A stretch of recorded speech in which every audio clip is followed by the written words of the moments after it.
Joel 2:28. അന്ന് ഇങ്ങനെ സംഭവിക്കും, എല്ലാവരുടെയും മേൽ എൻ്റെ ആത്മാവിനെ ഞാൻ വർഷിക്കും. ഈ ദൈവനാദത്തെ സ്വീകരിച്ചവൻ, ഈ ദൈവനാദത്തെ ഏറ്റെടുത്തവൻ. ഇവരാണ് മോസസ്, ഇവരാണ് മോസസ്, ഇവരാണ് മോസസ്.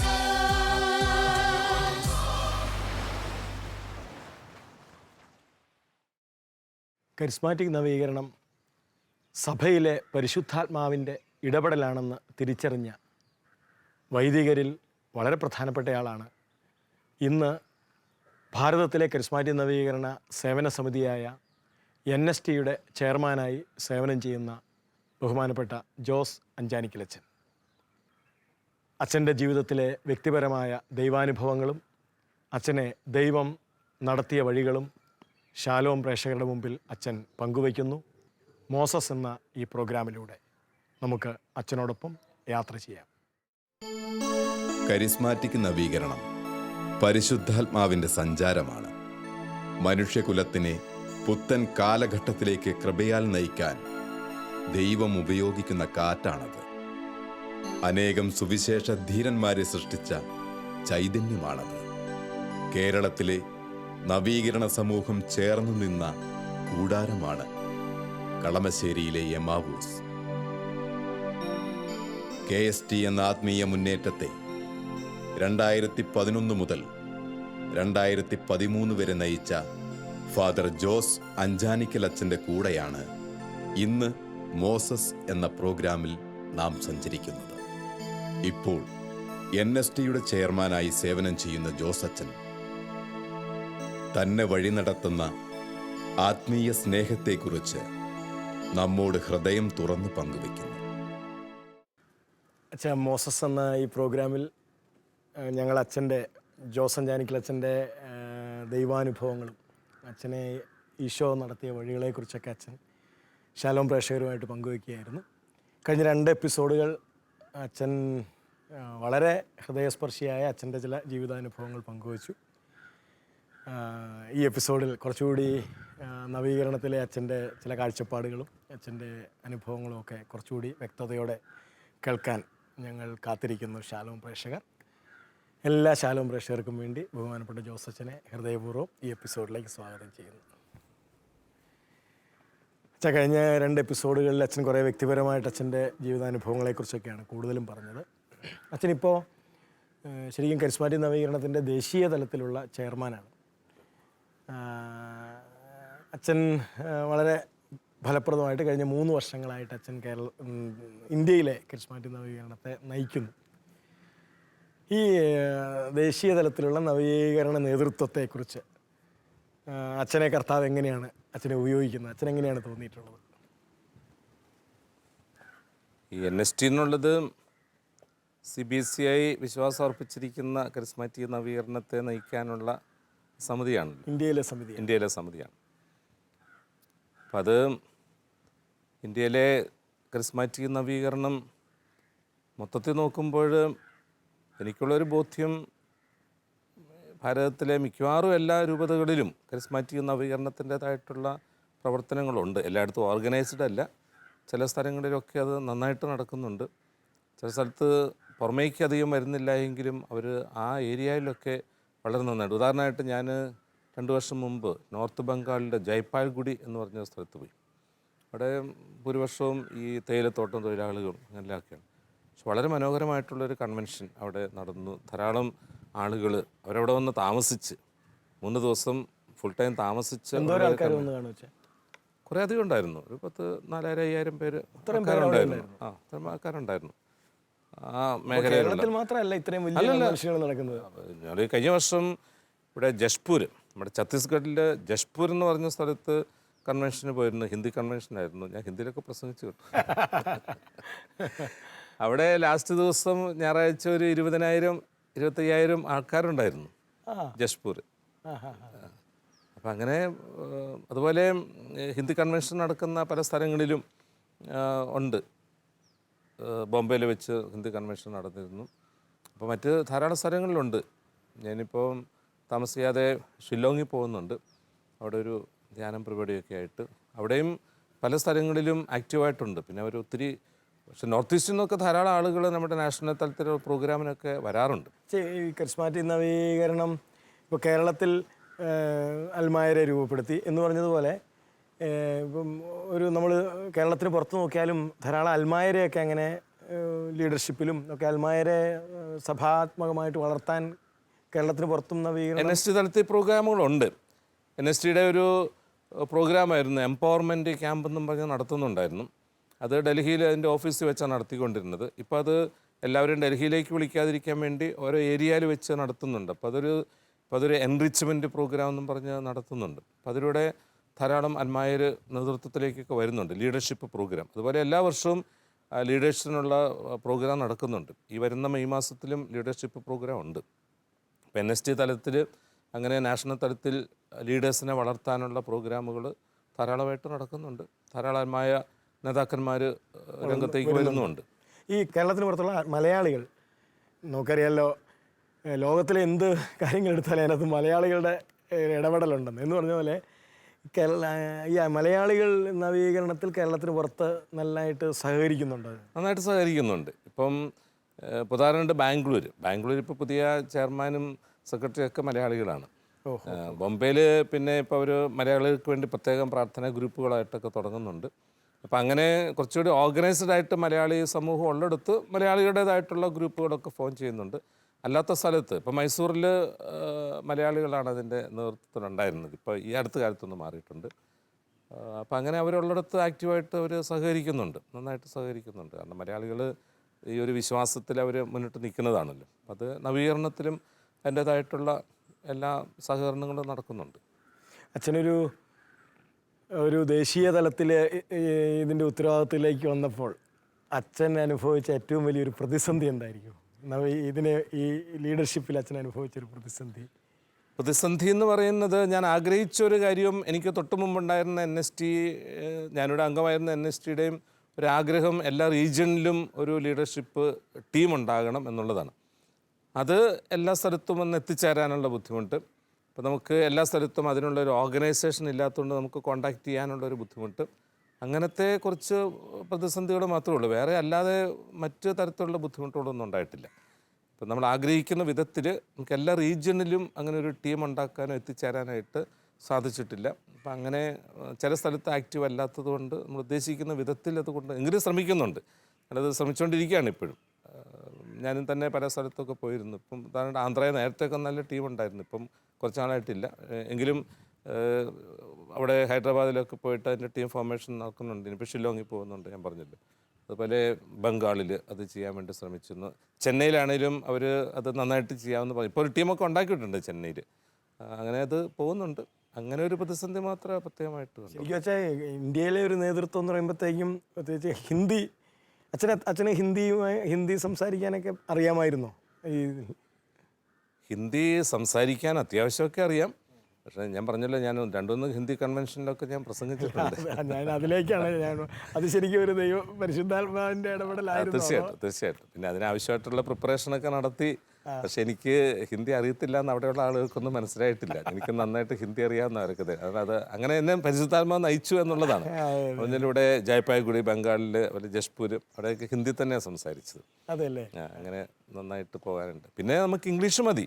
ഇംഗ്ലീഷ് കൊണ്ട് എല്ലാ സ്ഥലങ്ങളിലും ഈ ഓർഗനൈസേഷൻ തലത്തിൽ രക്ഷപ്പെടാം. പക്ഷേ വില്ലേജുകളിലേക്ക് എന്ന് കഴിയുമ്പം പിന്നെ നമ്മളെപ്പോഴും അവിടുത്തെ ലോക്കൽ ആളുകളുണ്ടല്ലോ, അപ്പോൾ അവർ നമ്മളെ സഹായിച്ചോളും. പറയേണ്ട കാര്യങ്ങളൊക്കെ അവർ അത് സഹായിച്ചു. അങ്ങനെ അച്ഛൻ കർത്താവ് അച്ഛനെ ഉപയോഗിച്ചു എന്ന് അച്ഛനൊരു സംതൃപ്തി അച്ഛന് തോന്നുന്നുണ്ട്? തീർച്ചയായിട്ടും ഉണ്ട്. കാരണം ഞാൻ വിചാരിച്ചതിനേക്കാൾ കൂടുതലായിട്ട് ഈ നാഷണൽ തലത്തിൽ ഈ സത്യം പറഞ്ഞാൽ എൻ്റെ അറിവില്ലായ്മ കൊണ്ടാണോ എന്താണെന്ന് അറിയത്തില്ല, ഈ നാഷണൽ തലത്തിൽ വന്നു കഴിഞ്ഞപ്പോഴേക്കും ഇത് അങ്ങനെ ഒരു വലിയൊരു കാര്യമായിട്ടൊന്നും അങ്ങനെ തോന്നിയൊന്നുമില്ല. ഇതങ്ങനെ അങ്ങ് പോകും. പിന്നെ ഞാൻ മുമ്പ് NSTയിലെ മെമ്പർ ആയിരുന്നത് കൊണ്ട് അത്രയും ടെൻഷനും ഇല്ലായിരുന്നു. അപ്പോൾ അത് നന്നായിട്ടങ്ങ് പോയി. എനിക്ക് കുറേ സ്ഥലങ്ങളിലെല്ലാം പോകാനും കുറേ ടീമുകളൊക്കെ ഫോം ചെയ്യാനും എല്ലാമൊക്കെ അങ്ങനെ സാധിച്ചിട്ടുണ്ട്. പിന്നെ ആഗ്രഹിച്ച് അത്രയും പറ്റിയിട്ടില്ല എന്നുള്ളത് മാത്രമേ. അച്ഛൻ സംതൃപ്തനാണ്? തീർച്ചയായിട്ടും. പ്രത്യേകിച്ച് ഇപ്രാവശ്യം പുനെ നടന്ന നാഷണൽ കൺവെൻഷൻ, അത് വളരെ അനുഗ്രഹമായിരുന്നു. അത് തന്നെ ഞാൻ പറയുന്നത്. ഞാൻ പൂനെ പേപ്പർ സെമിനാരിയിൽ പഠിക്കാൻ പോയി. അപ്പോൾ ഇപ്പോഴത്തെ എൻ്റെ ബോധ്യം, ഞാൻ പൂനെ പേപ്പർ സെമിനാരിയിൽ പഠിക്കാൻ പോയത് ഈ കൺവെൻഷന് വേണ്ടി എന്നെ ഒരുക്കാൻ വേണ്ടിയിട്ടാണുള്ളത്. കാരണം പൂന എന്ന് പറഞ്ഞാൽ എനിക്ക് അന്യമല്ല, എൻ്റെ ഒരു സെക്കൻഡ് ഹോം എന്ന രീതിയിലാണ്. അപ്പോൾ പൂനെയിലൊരു കൺവെൻഷൻ നടക്കുമ്പം എനിക്ക് പരിചയമുള്ള ആളുകൾ, എനിക്ക് പരിചയമുള്ള സ്ഥലം, അവിടുത്തെ ബിഷപ്പ് എൻ്റെ പ്രൊഫസർ, അതുകൊണ്ട് എൻ്റെ സ്വന്തം രൂപത നടത്തുന്നതിനേക്കാളും സ്വാതന്ത്ര്യം എന്ന് വേണമെങ്കിൽ പറയാം. അത്രയും എനിക്കുണ്ടായിരുന്നു. അപ്പോൾ അതും ഞാൻ പൂനെ പേപ്പർ സെമിനാരിൽ പഠിക്കാൻ പോയത് ഈ ഒരു കൺവെൻഷന് വേണ്ടിയിട്ടാണെന്ന് ഞാനത് ആരോടോ പറഞ്ഞു പൂനെ ചെന്ന് കഴിഞ്ഞപ്പം. ഇതിനാണ് ദൈവം അന്ന് അച്ഛനെ ഒരു 25 കൊല്ലം, എത്ര കൊല്ലം മുമ്പായിരിക്കും? 79. 79. അപ്പോൾ അച്ഛനെ ശരിക്കും പറഞ്ഞാൽ ഒരു 37 കൊല്ലം മുമ്പ് അവിടെ കൊണ്ട് ഇട്ടത് ഇതിനു വേണ്ടി ഈ 2015 അവിടെ കൺവെൻഷൻ നടത്താൻ വേണ്ടിയിട്ടാണ് ഞാനിപ്പോൾ കുറച്ച് വിശ്വസിക്കുക. കാരണം അതല്ലെങ്കിൽ നമുക്ക് തികച്ചും അന്യമായിട്ടുള്ള സ്ഥലം, പ്രത്യേകിച്ച് എൻ്റെയൊക്കെ സ്വഭാവത്തിന് ഞാൻ പറഞ്ഞത് ഞാനങ്ങനെ ഇടിച്ചു കയറുന്ന സ്വഭാവക്കാരനൊന്നുമല്ല. അപ്പോൾ അങ്ങനെയുള്ളിടത്ത് ഇതിങ്ങനെ പുനഃ എനിക്ക് വളരെ പരിചിതമായിട്ടുള്ള സ്ഥലത്ത് കൺവെൻഷൻ, ഈ കൺവെൻഷൻ ഈ വർഷം അവിടെ വരാനും അത് തന്നെ വളരെ മനോഹരമായിട്ട് ഭംഗിയായിട്ട് നടന്നൊരു കൺവെൻഷനായിരുന്നു. എല്ലാ ആളുകളും വളരെ സംതൃപ്തമായി. എൻ്റെ ഏറ്റവും അവസാനം എന്നോട് ചിലർക്ക് വന്നിട്ട് പറഞ്ഞത് യു ഗേവ് മി ജീസസ് എന്നാണ്. അച്ഛൻ ഞങ്ങൾക്ക് യേശുവിനെ തന്നു എന്നുള്ളതാണ്. നമുക്ക് അതിപരം എന്തോ ഒരു അനുഗ്രഹമാണ്. തീർച്ചയായിട്ടും. അങ്ങനെ നല്ലൊരു അനുഭവമായിരുന്നു. കേരളത്തിൽ നിന്ന് 300-ലധികം ആൾക്കാർ സംബന്ധിച്ചിട്ടുണ്ടായിരുന്നു. എല്ലാവരും വളരെ സന്തുഷ്ടരാണ്. നന്നായിരുന്നു. ഇതൊരു നല്ല ദൈവാനുഗ്രഹത്തിൻ്റെ ഒരു അവസരമായിരുന്നു. ശരിക്കും പറഞ്ഞാൽ അച്ഛൻ കഴിഞ്ഞ എപ്പിസോഡിൽ ഞങ്ങളോട് സംസാരിച്ചപ്പോൾ അച്ഛൻ പറഞ്ഞ ഇത് തന്നെയാണ്. അച്ഛനെ പാലായിലെ പാസ്റ്റൽ ഇൻസ്റ്റിറ്റ്യൂട്ടിൻ്റെ ഡയറക്ടറാക്കിയത് അച്ഛനെ അവിടെ ബെച്ചലോം കൺവെൻഷൻ നടത്താൻ വേണ്ടിയുള്ള കർത്താവിൻ്റെ മുന്നേയുള്ള പദ്ധതിയായിരുന്നു. ഇപ്പം അച്ഛനെ കഴിഞ്ഞ വർഷം പൂനെയിൽ കൺവെൻഷൻ നടത്താൻ വേണ്ടിയുള്ള മുന്നൊരുക്കമായിരുന്നു അച്ഛനെ 10-30 കൊല്ലം മുമ്പ്. മോസസ് ആണല്ലേ പരിപാടിയുടെ പേര് തന്നെ. ഈ മോസസിനെ ദൈവം എന്തിനാ ഈജിപ്തിൽ കൊണ്ടുപോയത് നേരത്തെ? എനിക്ക് തോന്നുന്നു പിന്നീട് മോസസിനെ ഈജിപ്തിലേക്ക് വിട്ട് അവിടുത്തെ ആൾക്കാരെ രക്ഷിച്ചുകൊണ്ട് വരാൻ വേണ്ടിയിട്ടാണെന്നുള്ളതാണ്. അപ്പോൾ ഒരു പക്ഷേ അങ്ങനെ നോക്കിയാൽ ശരിക്കും അങ്ങനെ നോക്കേണ്ടതല്ലേ? അങ്ങനെ കാണണം. അല്ലേ പിന്നെ മോസസ് എന്തിനാ അവിടെ പോയി ഈജിപ്റ്റ്? ബാക്കി എല്ലാവരും മരിച്ചപ്പോൾ മോസസ് മരിച്ചില്ല, രക്ഷപ്പെട്ടു. അപ്പോൾ അവിടെ ദൈവത്തിന്റെ പിന്നീട് മോസസിനെ അവിടെ വിട്ടിട്ട് അവിടുന്ന് ഈ ആൾക്കാരെ രക്ഷപ്പെടുത്തിക്കൊണ്ട് വരാനായിട്ട്. എല്ലാം ദൈവീക പദ്ധതിയായി തിരിച്ചറിയാനുള്ള കൃപ. ഈ കൃപയാവണം നമ്മുടെ നവീകരണ ജീവിതത്തിൻ്റെ കരുത്ത്. ദൈവം നയിക്കുന്ന വഴികളിൽ സഞ്ചരിക്കുമ്പോഴുള്ള സുരക്ഷിതത്വം, ദൈവത്തോട് ചേർന്നുള്ള സഞ്ചാരം, അതുതന്നെയാവട്ടെ നമ്മുടെ വിശ്വാസ ജീവിതത്തിൻ്റെ ഉൾക്കരുത്ത്. അച്ഛാ, നവീകരണം ഇപ്പോൾ ജൂബിലി വർഷത്തിലേക്ക് 2017 കരിസ്മാറ്റിക് നവീകരണത്തിൻ്റെ 50 വർഷം, ലോകത്തിൽ 50 വർഷം തികയുകയാണല്ലോ. അപ്പം അച്ഛൻ കേരളത്തിലെ നവീകരണത്തെക്കുറിച്ച് അച്ഛന് നല്ല ധാരണയുണ്ട്. കേരളത്തിലെ KSTയിൽ അച്ഛൻ 3 വർഷം മെമ്പറായിരുന്നു. അതിനുശേഷം അതിൻ്റെ ചെയർമാൻ എന്ന വണ്ണം 3 വർഷം, അങ്ങനെ 6 വർഷത്തെ കേരളത്തിലെ കാര്യങ്ങൾ അച്ഛന് വളരെ വ്യക്തമാണ്. ഇപ്പോൾ അച്ഛൻ 3 വർഷമായിട്ട് ദേശീയ തലത്തിൻ്റെ. അപ്പോൾ അതുകൊണ്ട് തന്നെ ഈ ജൂബിലിയിലേക്ക് നവീകരണം നീങ്ങുമ്പോൾ അച്ഛൻ ഇന്ന് നവീകരണത്തിൽ കണ്ടെത്തുന്ന കുറവ് എന്ന് നമുക്ക് പറയാൻ പറ്റില്ലെങ്കിലും എവിടെയാണ് മെച്ചപ്പെടേണ്ടത്? നവീകരണം ഈ ജൂബിലി വർഷത്തിൽ ഏത് കാര്യത്തിലാണ് കൂടുതൽ മെച്ചപ്പെടണമെന്ന് അച്ഛൻ്റെ ഉള്ളിൽ തോന്നുന്ന ഒരു കാര്യം? അത് പറയുമ്പോൾ എൻ്റെ മനസ്സിലേക്ക് വരുന്നത് 2013 ഈ ജൂബിലിക്കൊക്കെ ഒരുക്കമായിട്ട് ബേത്ലഹേമിൽ വെച്ച് ഇൻ്റർനാഷണൽ തലത്തിലൊരു പ്രൊഫറ്റിക് കൺസൾട്ടേഷൻ നടന്നിരുന്നു. അന്ന് അവിടെ വന്ന ഒരു ചിന്ത, അവിടെ വന്നത് without me you can do nothing എന്നുള്ളതാണ്. You have no power. തീർച്ചയായും അവിടെ വന്നൊരു ചിന്ത അതായിരുന്നു. കാരണം അതിൻ്റെ പശ്ചാത്തലം, അവിടെ മീറ്റിംഗ് കൂടി ആദ്യത്തെ ദിവസം തന്നെ ഹോളിൽ കറണ്ട് പോയി. കുറേ സമയത്തേക്ക് കറണ്ടില്ല.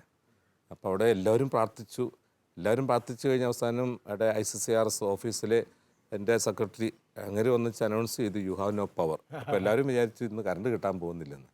അടുത്ത പറഞ്ഞ് യു കം ടു മീ എന്ന് പറയുമ്പോഴേക്കും പെട്ടെന്ന് കറണ്ട് വന്നു. അതോടെ എല്ലാവരുടെയും ആ മനോഭാവം മാറി. അപ്പോൾ അവിടെ വെച്ച് ഇതിനെക്കുറിച്ച് വളരെ വ്യക്തമായിട്ടുള്ളൊരു രൂപം കൊടുത്തു. ഈ ദൈവത്തിൻ്റെ ശക്തിയിൽ ആശ്രയിച്ച് മുന്നോട്ട് പോകാനായിട്ട് കരിസ്മാറ്റിക് നവീകരണം അത് ദൈവത്തിൻ്റെ ശക്തി തിരിച്ചറിയാനും ആ ഒരു ശക്തിയിലേക്ക് മറ്റുള്ളവരെ കൊണ്ടുവരാനും ഇപ്പോൾ പരിശുദ്ധാത്മാവിന് ഇടപെടാനായിട്ട് അവസരം കൊടുക്കാൻ. കഴിഞ്ഞ വർഷം ഫ്രാൻസിസ് മാർപ്പാപ്പ പറഞ്ഞ കാര്യം അതാണല്ലോ, B dispensers of the grace. ഇപ്പോൾ ദൈവകൃപയുടെ അനുവാചകർ ആയിത്തീരുവാനായിട്ട്, അല്ലെങ്കിൽ അത് വിതരണം ചെയ്യുന്നവരായിത്തീരാനായിട്ട്. അപ്പം അങ്ങനെ ഇതിനൊരു കറണ്ട് ഓഫ് ഗ്രേസ് എന്ന് തന്നെയാണ് പറയുന്നത്. ഇത് ദൈവകൃപയുടെ ഒരു ഒഴുക്കാണ്. അപ്പം അത് കുറച്ചുകൂടി ആളുകളിലേക്ക് എത്തിക്കുവാനും കുറച്ചുകൂടി ഒരു ആത്മീയ സ്വാതന്ത്ര്യം അനുഭവിക്കാനും അപ്പം അത് ലക്ഷ്യം വെച്ചുകൊണ്ടാണ് ഇപ്പം തന്നെ ഇങ്ങനെ ഒരു ഫയർ സ്റ്റാർട്ടർ, എന്താണ് ആ ഒരു തീ അത് വ്യാപിപ്പിക്കുക, ജ്വലിപ്പിക്കുക, അതെല്ലാമാണ് ഈ ജൂബിലിയുമായിട്ട് ബന്ധപ്പെട്ട് നിൽക്കുന്നത്. അപ്പം എൻ്റെ ഒരു ലക്ഷ്യം അല്ലെങ്കിൽ എൻ്റെ ഒരു ആഗ്രഹം എന്ന് പറയുന്നത് കേരളത്തിലും ഇന്ത്യയിലുമൊക്കെ ഈ ശരിക്കും നമുക്കറിയില്ല, ഇത് ഈ കരിസ്മാറ്റിക് നവീകരണം തന്നെ സഭയിൽ നമ്മുടെ വളർച്ചയ്ക്ക് ആവശ്യമായിട്ടുള്ള എല്ലാ ആത്മീയ ദാനങ്ങളും ഉണ്ട്.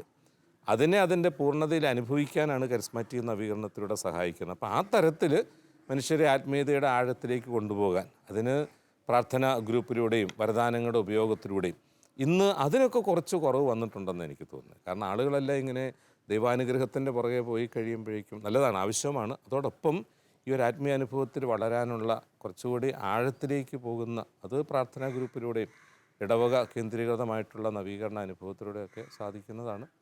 അപ്പം അങ്ങനെയുള്ളൊരു ആത്മീയ സ്വാതന്ത്ര്യം അത് വളരുന്ന ഗ്രൂപ്പുകളും അതുപോലെ കുറച്ചുകൂടി എവാഞ്ചലൈസേഷൻ അതിന് പ്രാധാന്യം, ഈശോയെ പ്രഘോഷിക്കുന്ന ഒരു അനുഭവം അങ്ങനെയൊക്കെ വരണമെന്നാണ് എനിക്ക് എൻ്റെ മനസ്സിലുള്ള ഒരു ചിന്ത. അച്ഛൻ നേരത്തെ ഒരിക്കൽ പറഞ്ഞിരുന്നു, അതായത് ഈ നവീകരണം ധാരാളം അൽമായരെ രൂപപ്പെടുത്തിയ ഒരു അച്ഛൻ പറഞ്ഞു. ശരിക്കും ആ ഒരു മേഖലയിൽ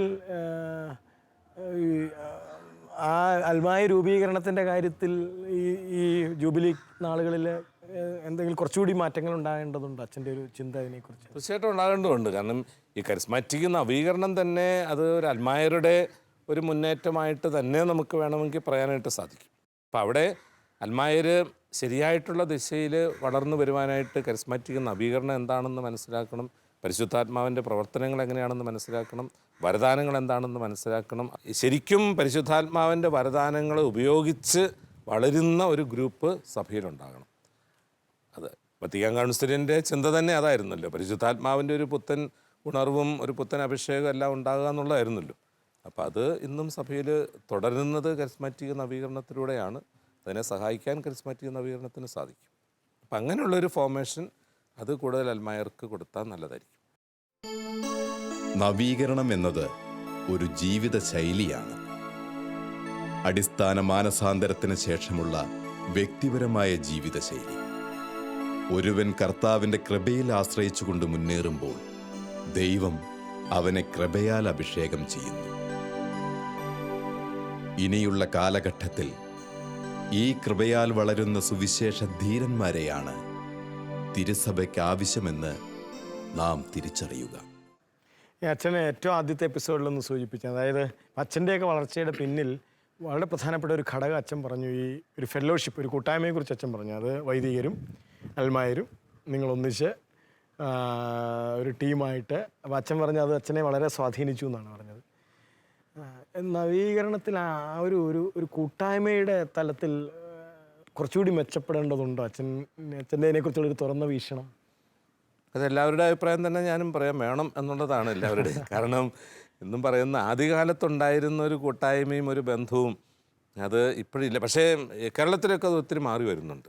എനിക്ക് ഒത്തിരി സന്തോഷമുണ്ട്. KST ഒക്കെ ഇപ്പോഴും KST ആ ഒരു ബന്ധം വളർത്താനും ഇപ്പോൾ നമ്മുടെ സോണുകളിലേക്ക് നോക്കി കഴിയുമ്പോഴേക്കും വളരെ സന്തോഷമാണ്. കാരണം ഞാൻ KST ചെയർമാനായിരുന്നപ്പോഴും എനിക്ക് വളരെ സന്തോഷം തോന്നിയിരിക്കുന്ന ഒരു കാര്യം അതാണ്. നമ്മുടെ സോണുകളിലൊക്കെ നല്ല ടീമുകൾ വളരുന്നുണ്ട്, നല്ല കൂട്ടായ്മകൾ വളരുന്നു. എപ്പോൾ വിളിച്ചാലും കടന്നു വരാൻ സന്നദ്ധതയുള്ള ആൾക്കാർ, അങ്ങനെ ഒരു നല്ല ബന്ധം വളരുന്നുണ്ട്. പിന്നെ അത് കുറച്ചുകൂടി പ്രാർത്ഥനാ ഗ്രൂപ്പ് തലത്തിലൊക്കെ സെൽ ഗ്രൂപ്പ് തലത്തിലൊക്കെ ഇപ്പോൾ ഉദാഹരണമായിട്ട് ബെഷലം കഴിഞ്ഞിട്ട് നമ്മളിങ്ങനെ കുടുംബങ്ങളുടെ സെല്ലുകളൊക്കെ രൂപീകരിക്കാനായിട്ടൊക്കെ ആഗ്രഹിച്ചിരുന്നു. പക്ഷെ അത് മുഴുവൻ പൂർണ്ണമായില്ല, ചില സ്ഥലങ്ങളിലൊക്കെ ഉണ്ട്. അപ്പം അങ്ങനെ ദമ്പതി കൂട്ടായ്മകളൊക്കെ വളർത്താൻ, ദമ്പതി സെല്ലുകളൊക്കെ വളർത്താനായിട്ട് അതുള്ള സ്ഥലങ്ങളിലൊക്കെ നല്ല വിജയമാണ്. അപ്പം അങ്ങനെ കൂട്ടായ്മകളിലൂടെ ഒത്തിരി പ്രശ്നങ്ങൾ പരിഹരിക്കാൻ പറ്റും, ഒത്തിരി ആത്മീയമായിട്ട് വളരാനും പറ്റും. അതുകൊണ്ട് അത് കുറച്ചുകൂടി ഉണ്ടാകണം. ശരിക്കും 50 കൊല്ലമായല്ലോ കരിസ്മാറ്റിക് നവീകരണം. ഇപ്പോൾ ഭാരതത്തിലും ഒക്കെ പശ്ചാത്തലം 40 കൊല്ലം കഴിഞ്ഞു. ഈ വേണ്ടുവോളം അത്ര ഈ കരിസ്മാറ്റിക് നവീകരണം വളരെ ഗൗരവമായിട്ട് എടുക്കേണ്ട ഒന്നാണ് അത് അങ്ങനെ ഇത് സ്വീകരിക്കപ്പെട്ടിട്ടുണ്ടോ, അതോ ഒരു പ്രാർത്ഥനാ പ്രസ്ഥാനം അല്ലെങ്കിൽ അത്രയൊക്കെ ഇതിന് വില കൊടുക്കുന്നുള്ളോ പൊതുവേ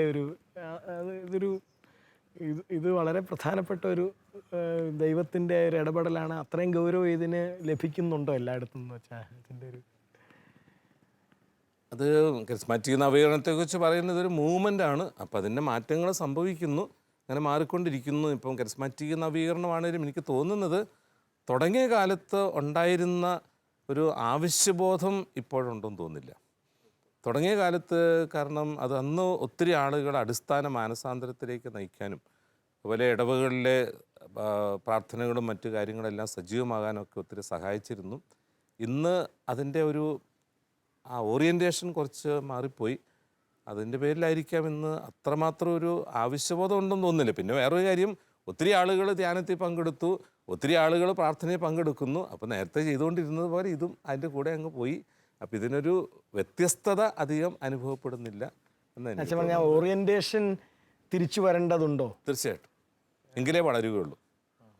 കാരണം ഓറിയൻറ്റേഷൻ എന്ന് ഞാൻ പറയുമ്പോൾ കുറച്ചുകൂടി ഇങ്ങനെ ഫെലോഷിപ്പിലേക്കും കുറച്ചുകൂടി പ്രാർത്ഥനാ കൂട്ടങ്ങളിലേക്കും കുറച്ചുകൂടി വരദാനങ്ങൾ ഉപയോഗിക്കുന്നതിലേക്കും അതിലേക്കൊക്കെ വരണം, എങ്കിലേ അതിനെ കരിസ്മാറ്റിക് എന്ന് പറയാൻ പറ്റത്തുള്ളൂ.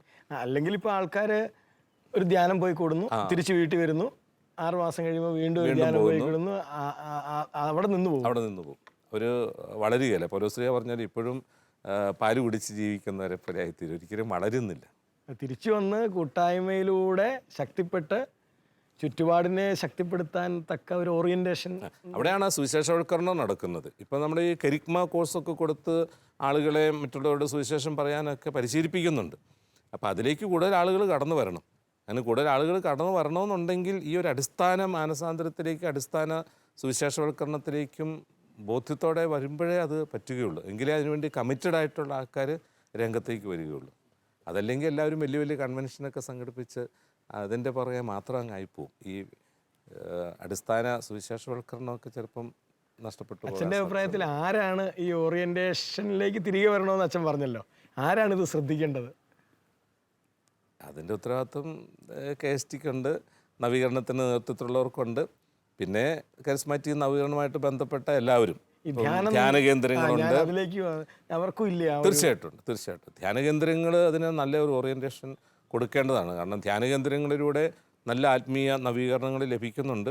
അപ്പോൾ അവർ പിന്നീട് ആത്മീയ നവീകരണത്തിൽ വളരാനും അതിനെ ശക്തിപ്പെടാനും അവരെ സഹായിക്കേണ്ടത് അവിടെയാണ് KSTയും സോണൽ സർവീസ് ടീമും ഒക്കെ രംഗത്ത് വരേണ്ടതും. അവരാണ് പിന്നെ ഇവർക്ക് ഫോർമേഷൻ കൊടുത്ത് വളർത്തേണ്ടത്. അപ്പോൾ ധ്യാന കേന്ദ്രങ്ങളും ഇങ്ങനെയുള്ള കാര്യങ്ങളിലേക്ക് ഒരു ഓറിയൻറ്റേഷൻ കൊടുക്കണം, എങ്കിലേ ആളുകൾ വളരുകയുള്ളൂ.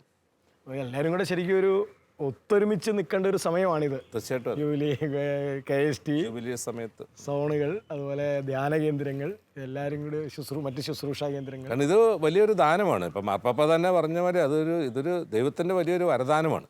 ഇതൊരു ദാനങ്ങളുടെ ഒഴുക്കാണ്. അപ്പോൾ അതിനെ സ്വീകരിക്കാനായിട്ട് എല്ലാവരും കൂടെ ഒരുമിച്ച് കൂട്ടായ്മയിൽ നിന്ന് പ്രവർത്തിക്കുമ്പോൾ അത് വലിയൊരു അനുഗ്രഹമായിരിക്കും. മാർപ്പാപ്പ തന്നെ ജൂബിലിക്ക് റോമിലേക്ക് ക്ഷണിച്ചിരിക്കുക. അതിൻ്റെ പ്രാധാന്യം മാർപ്പാപ്പ മനസ്സിലാക്കിയത് കൊണ്ടാണ്. ജൂബിലിക്ക് കുർബാന അർപ്പിക്കാൻ നിങ്ങൾ എന്നോടൊപ്പം അങ്ങനെ. അതെ, അവിടെ ഞായറാഴ്ച 2017 പെന്തക്കോസ്താ ദിനത്തിൽ മാർപ്പാപ്പയായിരിക്കും ജൂബിലിയിൽ ബലി അർപ്പിക്കുന്നതെന്നാണ്. അപ്പം മാർപ്പാപ്പ അതിനുള്ള പ്രാധാന്യം കൊടുത്തിട്ടുണ്ട്. ഇനി അവിടുന്ന് താഴോട്ട് ഇറങ്ങി വന്നാൽ എല്ലാവരും കൊടുക്കണം. അല്ല, തീർച്ചയായിട്ടും അച്ഛൻ്റെ പ്രത്യേകിച്ച് അച്ഛൻ ഈ അവസാനം പറഞ്ഞ കാര്യങ്ങൾ വളരെ ഈ കാലഘട്ടത്തിന് ചിന്തിക്കേണ്ട ഒരു സ്വരമാണത്. കരിസ്മാറ്റിക് നവീകരണത്തിൻ്റെ ഓറിയൻറ്റേഷൻ എന്തായിരുന്നോ അതിലേക്ക് തിരിച്ചു വരണം. അതെല്ലാവരും ഒരു തിരിച്ചുവരവിൽ പങ്കാളികളാവണം. KST പങ്കാളിയാവണം, ഇടവക പ്രാർത്ഥനാ ഗ്രൂപ്പുകൾ, സോണുകൾ, ധ്യാന കേന്ദ്രങ്ങൾ, NST പങ്കാളിയാവണം. തീർച്ചയായിട്ടും അതൊരു ഒരുമിച്ച് എല്ലാവരും കൂടെ കൈകോർത്ത് പിടിച്ച് മാർപ്പാപ്പ ഇത്രയും പ്രാധാന്യം കൊടുക്കുന്ന കരിസ്മാറ്റിക് നവീകരണത്തെ ഒന്ന് തിരിച്ചു കൊണ്ടുവരാനായിട്ട് പരിശുദ്ധാത്മാവിനോട് സഹകരിക്കാനായിട്ടുള്ളൊരു ആഹ്വാനമാണ് അച്ഛൻ്റെ ഈ അവസാനത്തെ ഈ വാക്കുകളിലൂടെ വെളിപ്പെട്ടത്. തീർച്ചയായിട്ടും അതിന് ഭാരതം മുഴുവനും എല്ലാവർക്കും, കേരളത്തിലുമൊക്കെ എല്ലാവർക്കും സാധിക്കട്ടെ എന്ന് ഒരുമിച്ച് നമുക്ക് പ്രാർത്ഥിക്കാം. കഴിഞ്ഞ 3 എപ്പിസോഡുകളിലൂടെ, പ്രത്യേകിച്ച് അവസാനത്തെ എപ്പിസോഡിൽ അച്ഛൻ വളരെ കൃത്യമായിട്ട് ദൈവത്തിൻ്റെ ചില സ്വരം, പ്രത്യേകിച്ച് പ്രൊഫറ്റിക് ഇൻ്റർസെഷനെ കുറിച്ച്, അതുപോലെ തന്നെ ദേശീയ തലത്തിൽ നടക്കുന്ന പല കാര്യങ്ങളെക്കുറിച്ച് അച്ഛൻ സംസാരിച്ചു. എല്ലാ ശാലോം പ്രേക്ഷകരുടെ പേരിലും അതിനിടയിൽ ഷാജിയുടെ എല്ലാ പ്രവർത്തനങ്ങളും വളരെ നന്നായിരിക്കുന്നു കേട്ടോ. ജീവജ്വാലയുടെ എഡിറ്റർ എന്ന നിലയിൽ അതിനിടയിൽ NSTക്ക് ഒരു പ്രസിദ്ധീകരണമുണ്ട് കാരിസ് ഇന്ത്യ. അപ്പം അത് ജീവജാലയുടെ എഡിറ്റർ എന്ന നിലയിലും അതുപോലെ സോണയുടെ ചെയർമാൻ എൻ്റെ കോർഡിനേറ്റർ എന്ന നിലയിലും ഒരു കേരളത്തിലെ KSTയുടെ മുൻ മെമ്പർ എന്ന നിലയിലൊക്കെ ഷാജി വളരെ നന്നായിട്ട് പ്രവർത്തിച്ചിട്ടുണ്ടെന്ന് എനിക്കറിയാം. അപ്പോൾ തുടർന്നും എല്ലാ പ്രവർത്തനങ്ങളും നന്നായിട്ട് നടക്കട്ടെ എന്ന് ഞാനും ആശംസിക്കുകയാണ്. അച്ഛൻ എല്ലാ ശാലോ പ്രേക്ഷകരുടെ പേരിൽ ഹൃദയപൂർവ്വം നന്ദി. Thank you. നവീകരണം ഇന്ന് ഫലം ചൂടി ചൈതന്യമാർന്നു നിൽക്കുന്നു. ഹൃദയത്തിൽ നിന്ന് ഹൃദയങ്ങളിലേക്ക് യേശുവിൻ്റെ സ്നേഹം പകരുവാൻ സുവിശേഷ വേലക്കാർ ഉണർന്നു കഴിഞ്ഞു. മാനസാന്തരത്തിൻ്റെ കാഹളം എങ്ങും മുഴങ്ങുന്നു.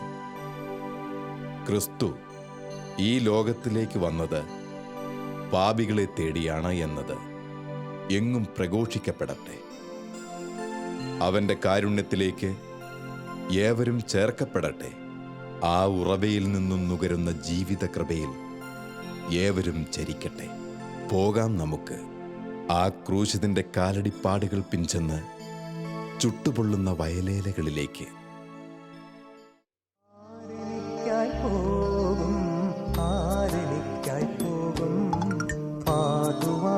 വചനം ഏകുവാനൊരു സാക്ഷ്യം.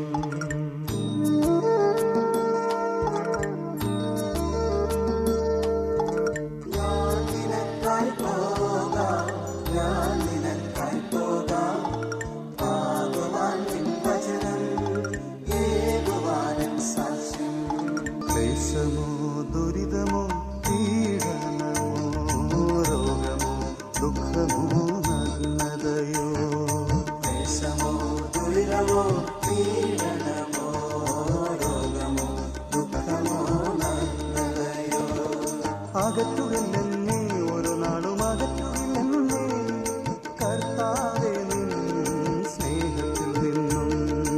അകറ്റുകില്ലെന്നേ ഒരു നാളും അകറ്റുകില്ല